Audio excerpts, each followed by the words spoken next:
Hi, this is Barnaby Dillon. I'm here to tell you about Doceri, which is a free app, so you should download it so you can try it out while you watch this video. This video was made with my Doceri app, and it's kind of like Show Me. It's well suited for making videos for the kids to watch at home if you're flipping the class or having a sub or something, but it's also really good for using live while you lecture. It records every pen stroke that you make, so then you can play back all those pen strokes for the next class also, and then you can just worry about talking, or during that second class you can record your talking and separate the recording of the talking from the recording of the pen strokes, so that it turns out really good. So when you first start up Doceri, you'll see something that looks like this, and in the middle are all the common drawing tools. If you double click on one of the drawing tools, you get a menu that shows you even more options. So for example, there's this arrow right here that you can add in and always have that available.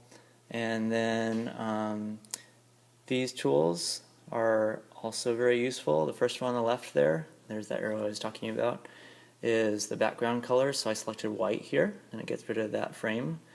Or you can choose a background that's already built in, like graph paper or a map, or you can add in a custom one. You can choose anything from your camera roll, so if you've taken a screenshot of something, you can add it like that. I'm going to go to the picture icon and add something from my camera. I'm going to take a picture of a periodic table, but first I'll click this button on the right there. That adds a new slide, so it has slides. It's not just all on one page, so you can keep what you've drawn on one slide and start a new one instead of having to erase it. So that's nice. So here I am selecting the picture icon. I'll choose camera and I'll take a picture of my periodic table.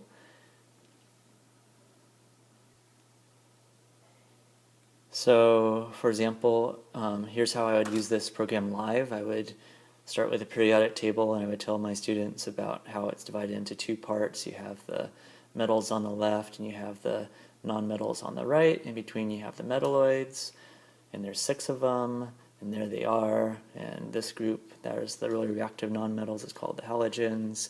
And on the right is the not reactive at all nonmetals, and those are called the noble gases.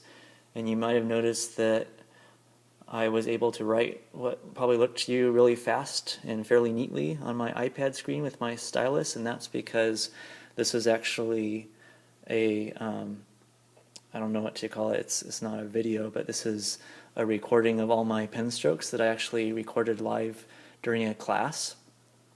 And so all of them are there, and then I just added that presentation to this presentation, and just played it for you by pressing play, so I didn't have to write anything again because I'd already done it. And you might also notice that it looks my writing looks neater than it usually does. That's because you can zoom in pretty far. So here's a picture of how you can zoom in by spreading by pinching or unpinching. And when I hold the iPad vertically, I get something that looks kind of like this. And here at the top, I see whatever is going to go on the screen, and then I can see the zoomed in view down here. So that's really nice. And what I'm doing right now with this arrow is I'm putting my finger up here on this part, and then when I drag around my finger it moves around, so it's kind of like a laser pointer or something like that. So now I want to show you where all the most powerful features of Doceri are. They're in this menu right here. You pull it down and you get this kind of complicated looking thing. And every tick there is a change in your slide. The blue boxes are where you've added pictures. The red is where you've added stops, so that when I go through it for the next class, I can just press play and it'll play this part, for example, and then stop right there. So you can see this part has a lot of ticks because that's where I was writing. I was writing on the periodic table like metals and nonmetals and stuff like that. So each pen stroke is a tick in that part.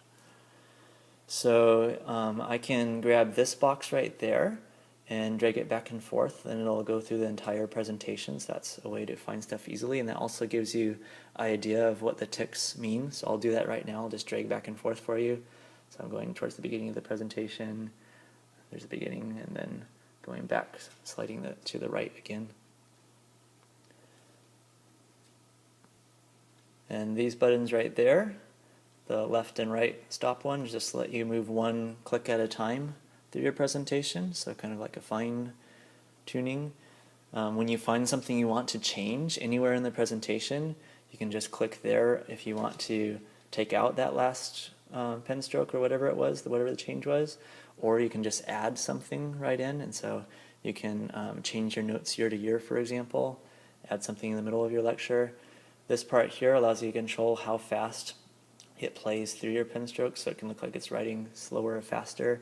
And this button is where you add stops, so that while you're playing it with this button, it automatically stops in a certain place or pauses in a certain place until you press play again. So when I'm done with a presentation, I click the recording menu, which is there, and you can record and write at the same time, but I'm not talented enough to do that well, and I'm kind of a perfectionist, so I like to do them separate. So you press start recording, and then you can, in that same menu, you can pause it, or when you're done you press stop, and then it gives you options for saving it. This is one drawback of Doceri. It doesn't have a hosted web page you save it on. You can save it to your Dropbox or to your camera roll or something like that. So I just put it in my Dropbox and then upload it to EDU for the kids to see. Or also you can click that menu and make a PDF of each slide, so then you get something that looks like this. So this is actually the PDF, and then you can see over here are all the different slides. I have like 9 slides in this presentation. So that's all. I'll also mention if you have a lot of PowerPoints, you can use kind of a tag-along application that installs on your computer, Mac or PC, and it allows you to open anything on your computer and then use these annotation tools over it. So that would be really useful for PowerPoints. You can control it from your iPad and also draw on it, and it's really smooth and nice. Okay, hope that was helpful.